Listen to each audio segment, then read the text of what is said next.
Hello, everybody. Today I'm with Nzonda Fotsing, author of Bitcoin Kids book. We talk together about a year ago. I would love to ask him about everything he was doing during this year and what's the update about the book. So, Nzonda, thank you for being here. How are you? Hi, Ivan. I'm good. It's always a good time to talk about Bitcoin. And yeah, like you said, I'm Zonde. I'm based in Cameroon. Cameroon is part of the French-speaking African countries in Africa, and we are one of the only bilingual, the only countries that has an official language that is French and English in Africa, and two in the world, which is Cameroon and Canada.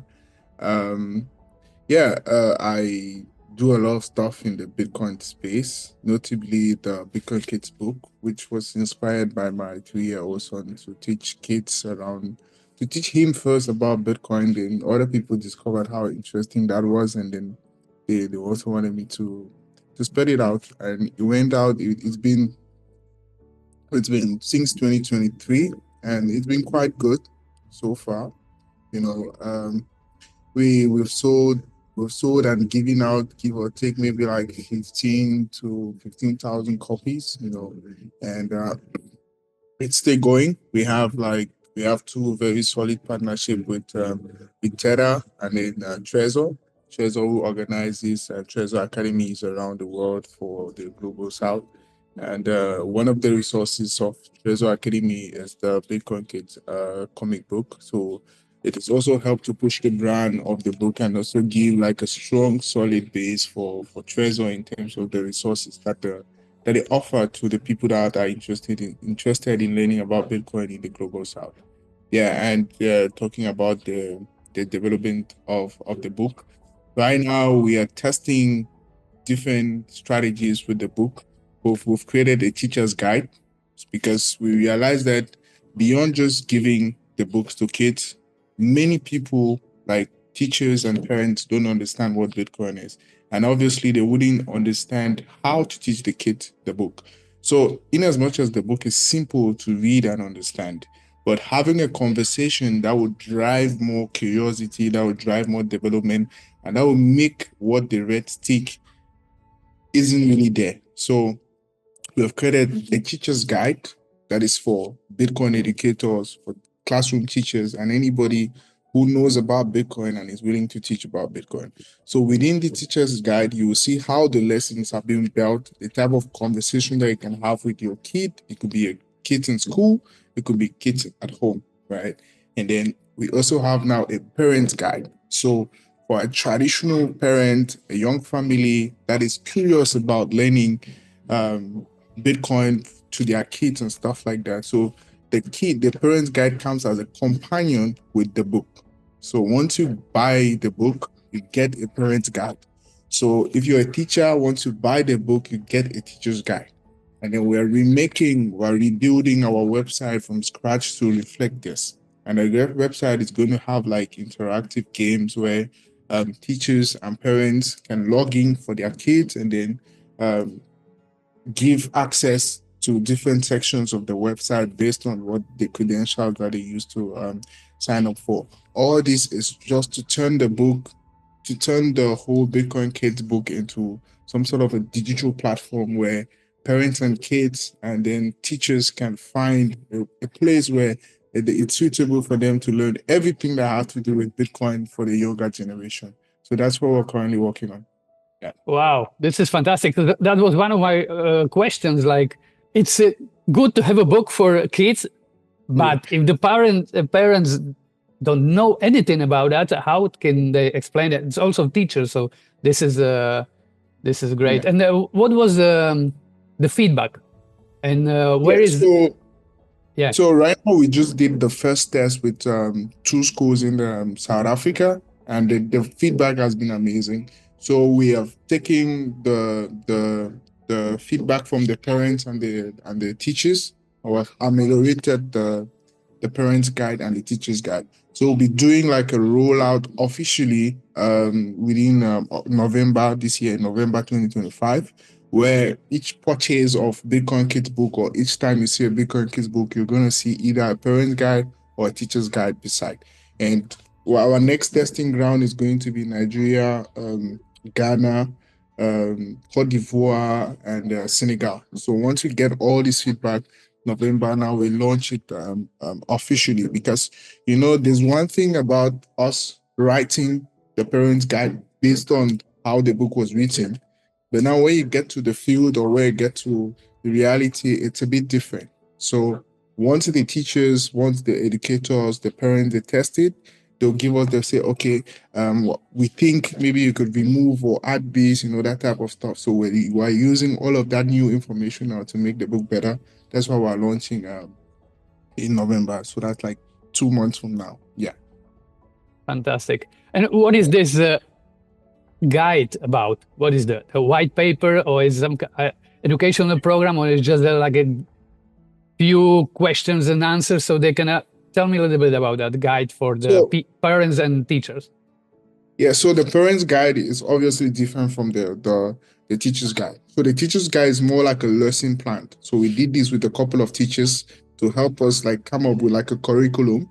So let's say we're in a classroom setting, for kids to fully grabs the concept of Bitcoin for a basic level, that is from the ages of say 7 to like 12 years, they need like 30 minutes 4 times a week.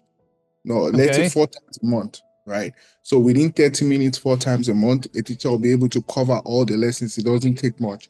And within these lessons, there is what the teacher, him or her, has to teach the kid based on the chapter 1, the questions, the workbook, and the exercises. So it gives the kids exercises, then that types of questions that they will ask the kid, and then provoke the kids to be curious to ask more questions, so it becomes more conversational. Yeah, and then the only difference between the teacher's guide and the parent's guide is that the parent's guide is more conversational. So it's more like a parent, either the mom or the dad, having like a conversation and asking those really good questions that will provoke curiosity for the kid. And right here, we're orange peeling 2 categories of people. So we're orange peeling the teacher and the parents indirectly, even though we're trying to like get to the kid. Yeah. So once they read the book and then they read the guide, they get to understand better how to teach the kid. So you cannot become a teacher of something you don't understand. Automatically you become orange peeled. Yeah. Fantastic. It's a great idea. So where is the book having the most impact? Is it in Cameroon or in other countries? Yep. So the book is having the most impact generally in the global south. So say North America, Africa, especially sub-Saharan Africa, Cameroon inclusive, Nigeria, Ghana, and stuff like that.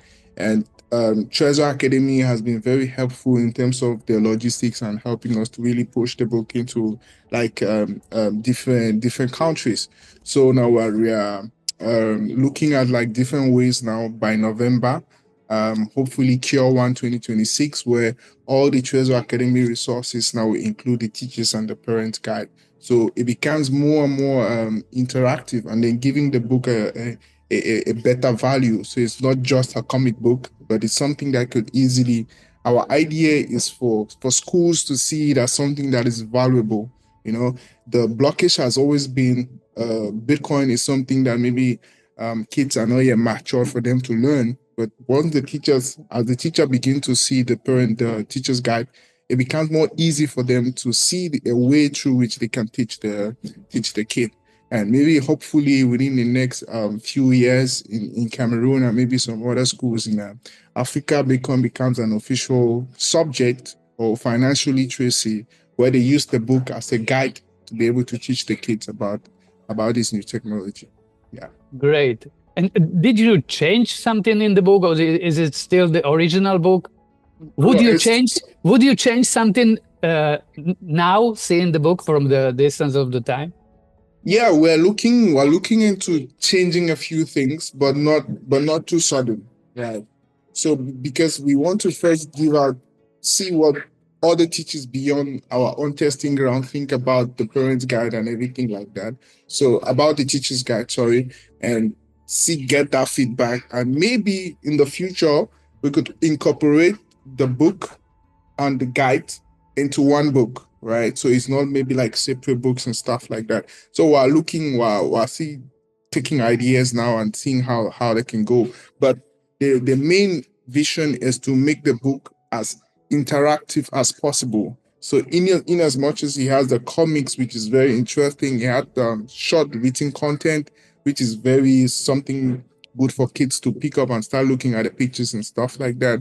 But we want something that is very, very interactive as well at the same time and very instructive for both the kid, the parent, and the teacher. Yeah.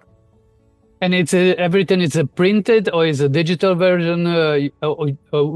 Where can people get to the book? So our website we'll first launch it digitally. So our website will be up live, I think like second week of October.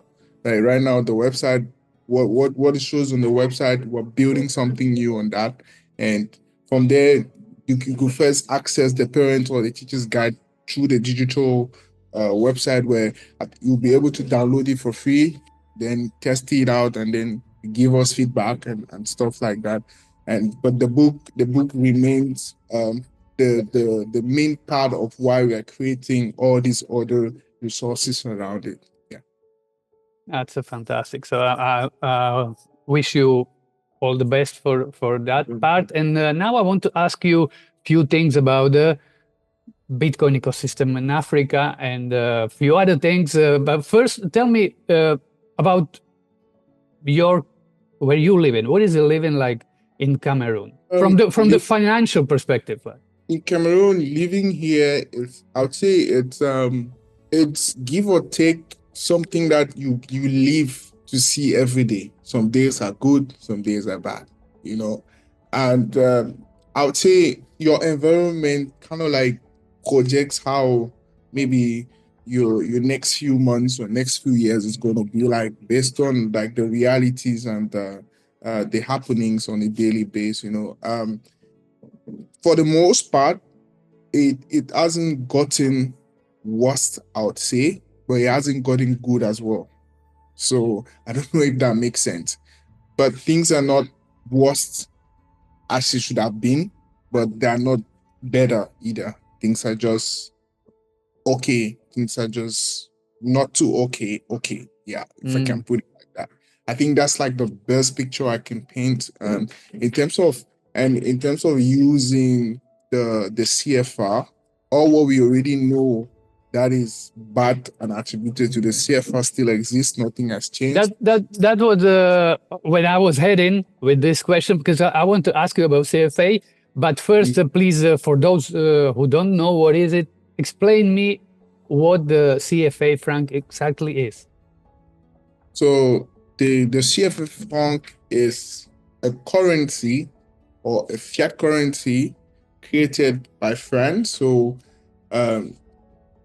14, 15 countries in Africa use the CFA as a means of exchange within these countries. And these countries are divided in West and Central Africa, right? And in West and Central Africa, we have two different types of CFA, but we have the same colonial master, which is France. And therefore means that these two CFA, there's hardly a relationship between them. So, for example, if I have 1,000 CFA from Cameroon and I go to Cote d'Ivoire, I would not be able to exchange directly my 1,000 CFA from Cameroon to that of Cote d'Ivoire. And sometimes the 1,000 CFA in Cote d'Ivoire is more expensive than the one from Cameroon and vice versa. Meanwhile, both of them are CFA. It's true how they design the papers is different and stuff like that. That's just one nuance that you see in Africa. You begin to ask yourself the question, like, what is the difference? And you have the CFA from Cote d'Ivoire and Senegal and Mali, Burkina Faso, Niger and stuff. It's called ZOF, like XOF, right? And then the one from Central Africa is called ZAF, but all the same money, is the same denomination. And the CFA was created by France, which is like the foreign reserve for the CFA is based in France. The CFA is being printed in France and then transported to Africa. And we have a central bank for the Central African countries. There's a central bank for the West African countries that are speaking French, right? And all of this is being shadow washed by France in some way, somehow. And they make sure that the most important foreign import and export businesses, they manage that in terms of how money flows to the country. You could say forestry, entertainment, medical care, all of those. Like the most important thing that drives an economy is being managed or directed by them. Yeah. Wow, this is very difficult to understand for many people. And I know that many people say that the CFA franc keeps Africa tied to its colonial past, right? So how do you explain to people, to young people, you teaching about the sovereignty of the money? How you explain the CFA franc? Yeah, so I'll take this from the book. There's a little anecdote within the book. I think like that's like the chapter 2 where the parent the parents they are going to the farm, and they're going to the farm to harvest maize, and they get to the farm, and the dad harvests some maize, put one in a small basket and then put another one within a large basket, right? And then he said this is synonymous to Bitcoin and CFA, right? And he said the large basket is CFA, abundant in terms of how it's been created. And so he used the analogy of demand and supply. So when the supply is high and the demand is low, the value of the product is also not very good. So but when he talked about the smaller one, when the demand is high and the supply is low, the value explodes. And he said Bitcoin has 1 million, and then for 8 billion people, that's why the value of Bitcoin will always keep increasing. But the CFA, there's really no limit to how much can be printed at any given point in time.